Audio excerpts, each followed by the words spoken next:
अस्सलाम वालेकुम। आज आप हमारे यूट्यूब चैनल IT MSS जिसमें मैं आपका कोच मुइस शेख।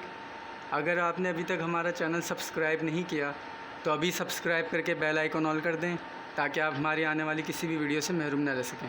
आज का जो टॉपिक है वो बहुत इम्पॉर्टेंट है। आज हम HP सिस्टम में रेड लाइट इशू को सॉल्व करना सिखाएंगे। तो चलें टॉपिक की तरफ आते हैं।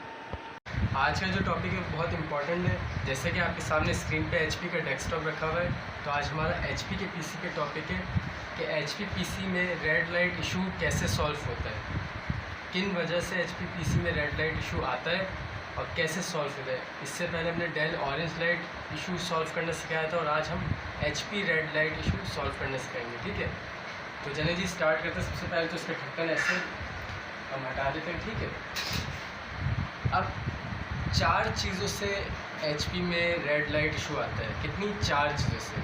ठीक है, तो सबसे पहले तो देखेंगे पावर सप्लाई लगी हुई है। ठीक है, पावर सप्लाई से HP में रेड लाइट इशू आता है।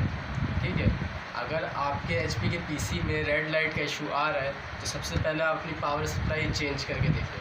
अगर पावर सप्लाई चेंज करने से रेड लाइट इशू सॉल्व हो गया तो ठीक है, नहीं हुआ तो फिर आप दूसरे ऑप्शन पर आएंगे। ठीक है, लेकिन सबसे पहले आपने पावर सप्लाई चेंज करके देखनी होगी। ठीक है, दूसरे नंबर पे देखें ये रैम लगी हुई है, random access memory RAM. RAM का काम क्या होता है? डिस्प्ले लाना होता है और रैम से ही HP में रेड लाइट इशू भी हो जाता है। ठीक है, तो अगर सप्लाई से प्रॉब्लम सॉल्व ना हो रहा हो तो आपने दूसरे नंबर पर रैम निकालनी होती है। ठीक है, और रैम निकालने से अगर आपका HP का रेड लाइट का प्रॉब्लम सॉल्व हो जाए तो ठीक है, और अगर रैम निकालने से भी HP का रेड लाइट का प्रॉब्लम सॉल्व नहीं हो तो आप तीसरे ऑप्शन पे आते हैं। ठीक है, लेकिन इससे भी होता है तो दूसरा ऑप्शन ये रैम का। ठीक है, तीसरा ऑप्शन प्रोसेसर का होता है। ठीक है, तो सबसे पहले तो हमने ये हटाना है, वायर्स हटानी है और ये फिर प्लास्टिक का कवर हटाना है इसका। ठीक है, अब जाहिर सी बात है प्रोसेसर का इशू है तो हमें प्रोसेसर खोलना पड़ेगा। सेंट्रल प्रोसेसिंग यूनिट जो मदरबोर्ड के पास सबसे अहम पार्ट होता है सिस्टम का, और प्रोसेसर से ही आपकी आइडेंटिफिकेशन होती है कि आपका PC क्या है, AMD है, इंटेल है, i सीरीज है या राइजन है, क्या है। ठीक है, तो HP में अगर रेड लाइट का इशू सप्लाई और रैम से सही ना हो रहा हो तो फिर आपने प्रोसेसर निकाल के चेंज करना होता है। या आपने हीट सिंक खोली या आपने प्रोसेसर निकाला। ठीक है, प्रोसेसर निकाल लिया आपने। अब ये प्रोसेसर निकाल लिया आपने, अब आप प्रोसेसर चेंज करेंगे। प्रोसेसर का ये सॉकेट है और ये आप प्रोसेसर अब चेंज करेंगे।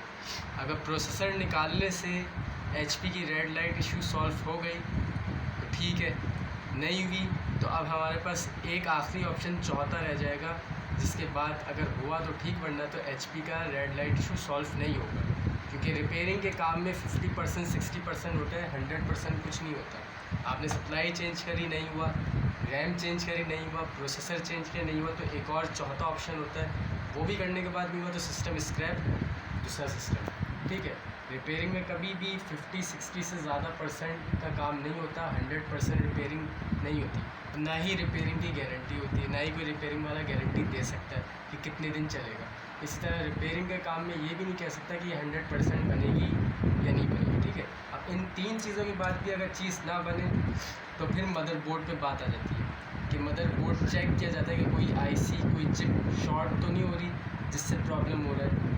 ज़्यादातर तो ये प्रोसेसर के हिस्से पे देखा जाता है कि IC चिप वगैरह यहाँ की कोई ऐसी शॉर्ट ना हो रही हो, या किसी पे ऐसा कोई डस्ट या बिल्कुल आपके इनकी जो टांगें होती हैं मिल ना गई हो, ये बहुत सारी चीज़ें देखी जाती हैं। तो फिर चौथा ऑप्शन मदरबोर्ड का होता है कि मदरबोर्ड आपका चेकिंग पे जाता है, रिपेयरिंग पे जाता है। अगर उसके बाद रेड लाइट इशू सॉल्व हो गया तो ठीक है, और अगर फिर भी नहीं हुआ इन 4 चीज़ों करने के बाद आपके, तो फिर कुछ नहीं हो सकता। ठीक है, तो इस तरह से HP के PC में मदरबोर्ड का इशू सॉल्व होता है, सप्लाई से, रैम से, प्रोसेसर से और मदरबोर्ड से, और अगर नहीं होता तो सिस्टम स्क्रैप होता है। तो ये था हमारा आज का topic, HP red light issue solve करना सीखें। चैनल को सब्सक्राइब करें, वीडियो को लाइक शेयर करें, कमेंट में अपनी कीमती राय ज़रूर दिया करें ताकि उस हिसाब से हम आपको सिखा सकें। Thank you so much.